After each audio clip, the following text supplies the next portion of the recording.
Salut! Dans ce nouvel épisode de Perso en Amérique, je vais te parler de la première semaine à Los Angeles. C'est parti. Et tu vois, ce matin, on a eu une réflexion, on s'est dit que tout ce qu'on fait ici, on aurait déjà pu le faire depuis bien longtemps à Paris. Mais en fait, je pense que c'est que quand tu sors de ta zone de confort, que quand tu sors des choses auxquelles tu es habitué, que tu commences à mieux réfléchir, à mieux penser, à mieux performer. Tu vois, il faut sortir de ça, c'est vraiment indispensable, sortir de sa zone de confort. Parce qu'en fait, là, tout ce qu'on fait ici, il y a beaucoup de choses qu'on aurait pu faire en France et depuis bien longtemps.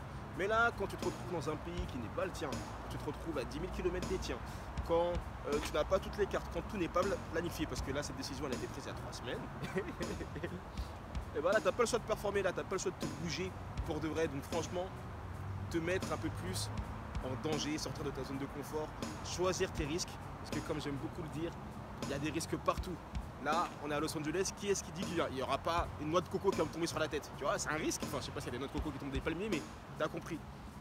Choisir tes risques. Là, les risques que j'ai pris, ce sont des risques que j'ai choisis, que j'ai mesurés et que voilà, j'assume quoi. Et dans un risque, il y a aussi tu peux aussi réussir quoi. Et je vais réussir. Bon, là c'est parti, on est vraiment dans le truc. On va rencontrer la première personne qui habite ici.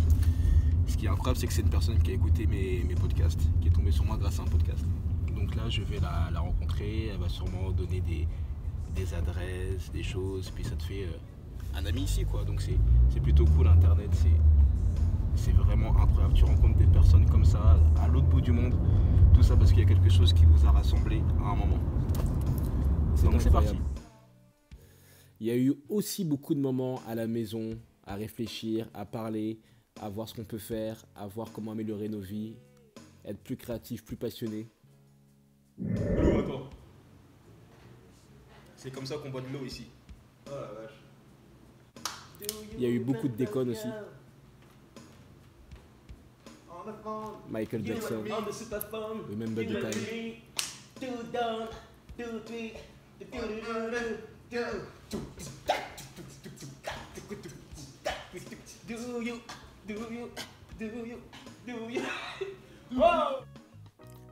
En vérité, on s'est pas mal amusé. On s'est plus amusé que l'on a travaillé, mais c'est important. Ok, donc je viens de faire un pari à la con avec Parfait. Yes. Tu veux que je filme le code ou pas de la carte? Non, c'est bon. Ok. Et du coup, il a gagné le pari. Et le pari, c'était sur des AirPods. Voilà. Et je pouvais pas supporter de le voir avoir des AirPods, donc je suis obligé d'en prendre aussi.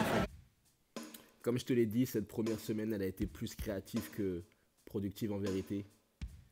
On s'est plus promené, on a fait les magasins, on a rigolé. Mais surtout, on s'est ajusté. On s'est ajusté au décalage horaire, on s'est ajusté à une nouvelle vie, à un nouveau continent. C'est la première fois de ma vie, en tant qu'adulte du moins, que je suis aussi longtemps éloigné du territoire européen. Donc là, cette nouvelle semaine va commencer. Ça va être une semaine où on va vraiment passer à l'action, rencontrer les personnes et faire ce qu'on a à faire.